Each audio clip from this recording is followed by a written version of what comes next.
बिस्मिल्लाहिर्रहमानिर्रहीम, अस्सलाम वालेकुम। मैं हूं गुलफाम चौधरी। आप देख रहे हैं मेरा फेसबुक पेज और यूट्यूब चैनल। पाकिस्तान की सियासत में अहम तरीन डिवेलपमेंट्स हो रही हैं और मुसलसल डिवेलपमेंट मुतवक्के हैं। इस हवाले से हमारे साथ मौजूद हैं इमरान रियाज खान साहब। उनसे जानते हैं कि पाकिस्तान की सियासत के अंदर कौन सा बौछार आने वाला है और कौन सी नई डिवेलपमेंट्स मुतवक्के हैं। पहले उनकी बात सुनते हैं, फिर उस पर बात करते हैं। जनाब बताएं ना, मैंडेट किसने चोरी किया? अमेरिका में मैंडेट चोरी नहीं हुआ, इसलिए तलखियां इतनी नहीं बढ़ी। यहां पे मिलिट्री एस्टेब्लिशमेंट ने मैंडेट चोरी कर लिया, इसलिए तलखियां बढ़ गई हैं। लिहाजा जो चीज आपको ना पता हो ना, या तो उसमें मुंह बंद रखा करें या तो उसके अंदर पंगे ना लिया करें। आपका ये काम ही नहीं है बात करने का, और जहां आपको बात करनी होती है वहां पर आप वैसी ही बात नहीं करते। आप बताएं ना कि ये जो इस्तिस्ना ले लिया आपके फील्ड मार्शल ने, क्या इसकी शरई और इस्लामी नुक्ता नजर से कोई अहमियत या हैसियत है? आप बताएं ना, क्या ये इस्लामी है? क्या पाकिस्तान के आइन के अंदर ये जो चीज शामिल की गई है ताहयात इस्तिस्ना, क्या ये इस्लामी है? क्या ये शरई है? मुफ्ती मुनीर साहब इधर बोले ना, आप जो आपका एक डोमेन है जिसके अंदर आपको बात करनी है, उधर आपकी जुबान डरती है बात करते हुए। तो मुफ्ती साहब आप बात आ जाए। देखें, हम आपको बड़ी इज्जत देना चाहते हैं, आपको साहब साहब कह के बुलाते हैं, लेकिन आपको लगता है इज्जत रास नहीं है। आप किस तरह के कामों में पड़ गए हैं?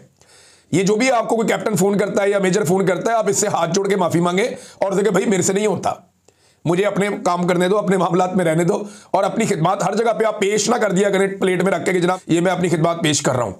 तो अपनी खिदमत को अपने तक आप रखें और बिला वजह हर चीज के अंदर आप ना उलझें। ये जमहूरियत का मामला है, आज़ादी इज़हार राय का मामला है, ये इंसानी हुकूक का मामला है, और इसके अंदर पंगेबाजी ना करें। आपने इंतहाई घटिया किरदार अदा किया है इस मामले में एक मरतबा फिर।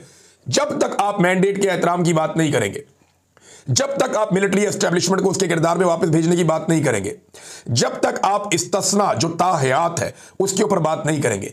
आप किस तरह के मौलवी हैं जो इद्दत के ऊपर बात नहीं करता? लाशें गिरी हुई हैं लोगों की मुरीद के में, उस पर आपने बात नहीं की।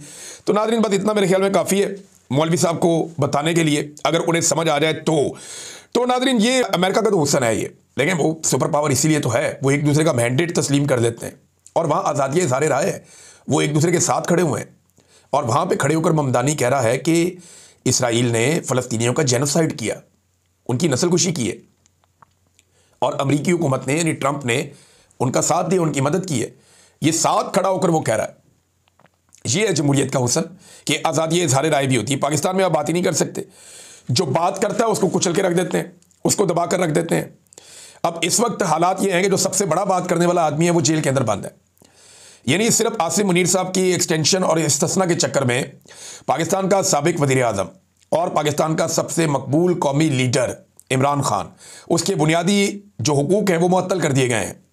इमरान खान को 19 दिन हो गए हैं, ना उनके वकला से मुलाकात हो रही है, ना उनकी फैमिली से मुलाकात हो रही है, बल्कि उन्हें कैद तन्हाई में डाल दिया गया है और लगातार उन्हें इस तरह की अजियत का निशाना बार बार बनाया जाता है। और इस मरतबा लगभग 19 दिन फिर हो गए, 3 हफ्ते होने वाले हैं।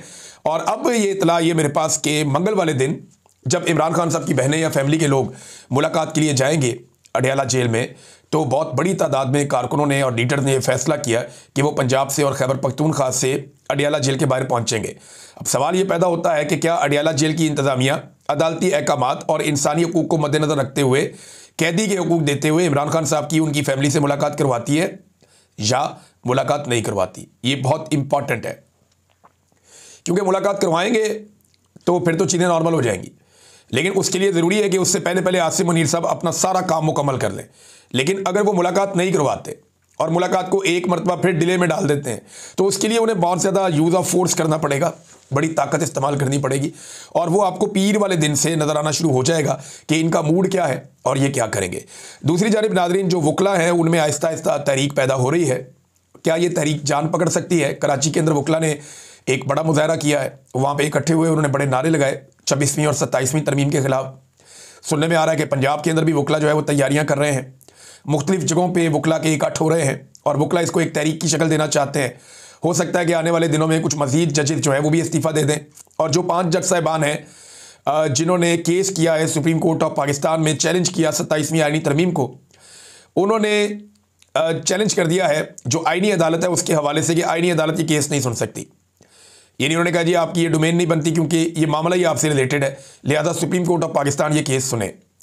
अब देखना यह है कि वो case supreme court of Pakistan में जाता है नहीं जाता। अदलिया का तो इन्होंने बेड़ा गर्क कर दिया पकड़ के, और कुछ अदलिया के पल्ले इन्होंने छोड़ा ही नहीं। बहरहाल वकला तहरीक चला रहे हैं, अभी कुछ कहना कबल अज़ वक्त है कि ये तहरीक ताकत पकड़ती है या नहीं पकड़ती, लेकिन एक बात तो बिल्कुल सच है, वो ये है कि ये पूरा का पूरा निज़ाम इस वक्त बारूद के ऊपर बैठा हुआ है। ये बारूद पे बैठा हुआ पूरा निज़ाम, और कोई एक चिंगारी इन सबको भस्म कर देगी, और ये सारे इसे जानते भी हैं। इसीलिए तो आप देखें ना कि इस्तिस्ना वाला खेल खेला जा रहा है कि जनाब मैं अपने आप को बचा लूँ, अपने इर्द गिर्द एक इस्तिस्ना की दीवार खड़ी कर दूं, आईनी दीवार, ताकि जब भी कभी कोई प्रॉब्लम हो तो मुझे प्रॉब्लम नहीं होनी चाहिए। सदर पाकिस्तान फील्ड मार्शल की ये सोच है दोनों की, और इस सोच के ऊपर उन्होंने अमल दरामद भी किया है।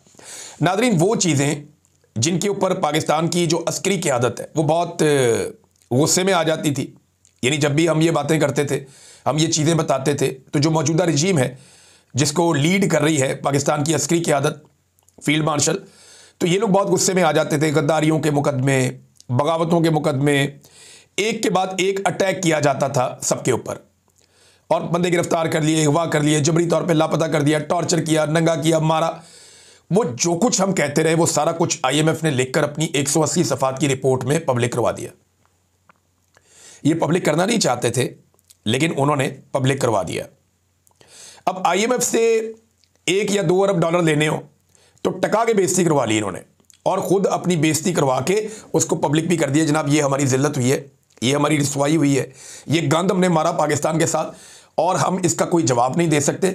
लेकिन क्योंकि IMF ने ये शर्त रख दी है कि 1-2 अरब डॉलर अगर मजीद चाहिए तो पहले अपना मुंह काला करो, तो हम जनाब ये कर रहे हैं। ये हमने सारी दुनिया के सामने अपनी रिपोर्ट और अपनी कारकर्दगी, अपनी प्रोग्रेस रिपोर्ट हमने आपके सामने रख दी है। ये इन्होंने किया। तो IMF के 1-2 अरब डॉलर के लिए ये कर क्या रहे हैं? अपना चट्टा कट्टा खुद ही खोल रहे हैं।